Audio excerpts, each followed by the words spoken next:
जय श्रीमन नारायण। ए पर जे टिप्पणी हम करे जा रहल बा रामानुजदास श्रीमान गट्टू वेणुगोपाल स्वामी जी के द्वारा दिहल गयल बा। अध्याय 18 मोक्ष संन्यास योग श्लोक 56। सर्वकर्माण्यपि सदा कुर्वाणो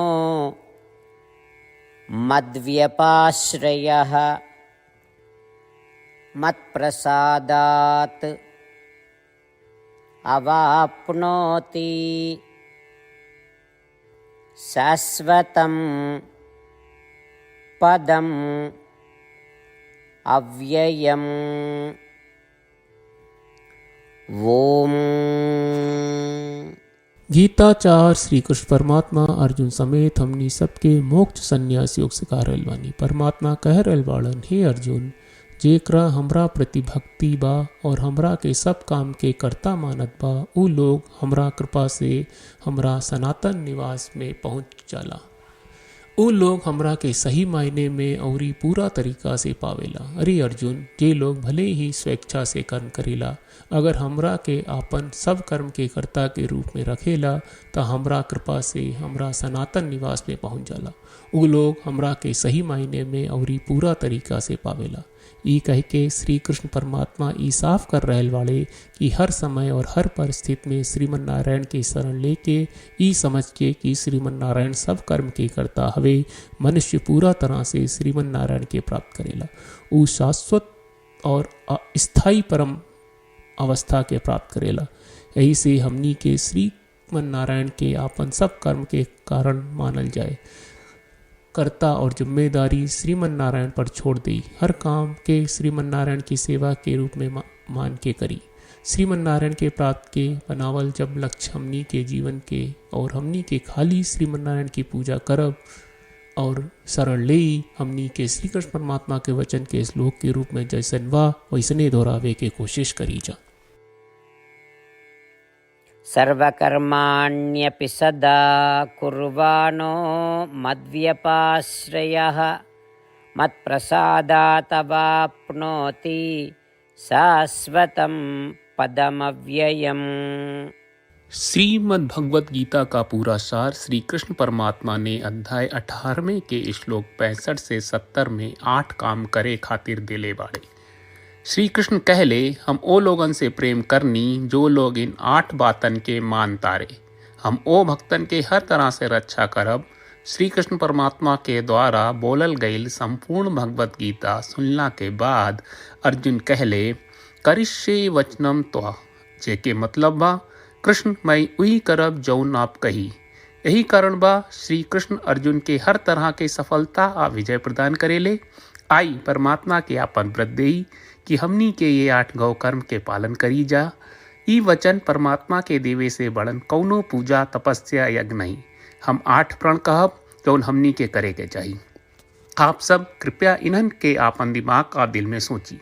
श्री कृष्ण के आपन वचन देवे के ई तरीका में हमनी सबकी कल्पना करे के चाहिए कि श्री कृष्ण का चेहरा खुशी से चमकत बा और खुशी के एहसास करत बा। जय श्रीमन नारायण। यहाँ हमनी के 8 वादा बा। हमनी के पहला वादा, हे श्रीमन नारायण, आपका निर्देश के मुताबिक हम हमेशा तोहार ध्यान करब और तोहार बारे में सोचब। हमनी के दूसरा वादा, हे श्रीमन नारायण, आपका सलाह का अनुसार हम हमेशा आपका भक्त रहब। हमनी के तीसरा वादा, हे श्रीमन नारायण, हम आपन सब काम तोहरा सेवा के रूप में और तोहरा संतुष्टि खातिर करब। हमनी के चौथा वादा, हे श्रीमन नारायण, जैस की आप माने के कहले रहलू, हमरा बहुत विश्वास बा कि हम आपके होई और हम हमेशा आपन दोनों हाथ जोड़ के आपके नमस्कार करब और आपकी पूजा करब। हमनी के पांचवा वादा, हे श्रीमन नारायण, हमरा के तोरा बात माम एकम शरणम ब्रज 1866 याद कहले, जहाँ आप हमरा के आपन का अर्पित करे का कहा। श्रीमन नारायण, मैं हमेशा तोहरे शरण में रहब। हमनी के छठवां वादा, हे श्रीमन नारायण, हमरा के तोहरा बात माँ सुचहा 1866 याद कहले कि आप हमनी के शोक ना करे का आश्वासन दे रहे बड़े। हम अब और शोक ना करब। हमनी के 7वां वादा, हे श्रीमन नारायण, आपने हमरा खातिर श्रीमद् भगवत गीता के वितरण करके हम सबके कृपा कहले और आशीर्वाद दहले बा। हम वादा करत बानी कि रोजाना कम से कम एक श्लोक पढ़ब या सुनब। हमनी के 8वां वादा। हे श्रीमन नारायण, आप गीता के पूरा मानवता तक ले गयलू। हम गीता में आपके दिव्य वचन के उन भक्तन तक पहुँचावे के प्रयास करब जे गीता से अपरिचित बा। हे श्रीमन नारायण, हम उई करब जौन तू करे का कहब। हम ऐसन व्यवहार करब जैसन आप चाहत बानी और हम खाली आपका खातिर काम करब। श्रीमन नारायण के रोज आपन वचन देहल कि हम ओइस करब जैस आप कहत बानी, ई अपने आप में बड़न पूजा बा। श्रीमन नारायण, करशे वचनम त्वा। श्रीमन नारायण, हम तोरे निर्देश के मुताबिक काम करब। सर्वम श्री कृष्ण अर्पणम अस्तु। जय श्रीमन नारायण। सर्वकर्माण्यपि सदा कुर्वाणो मद्व्यपाश्रयः मत्प्रसादात् अवाप्नोति शाश्वतं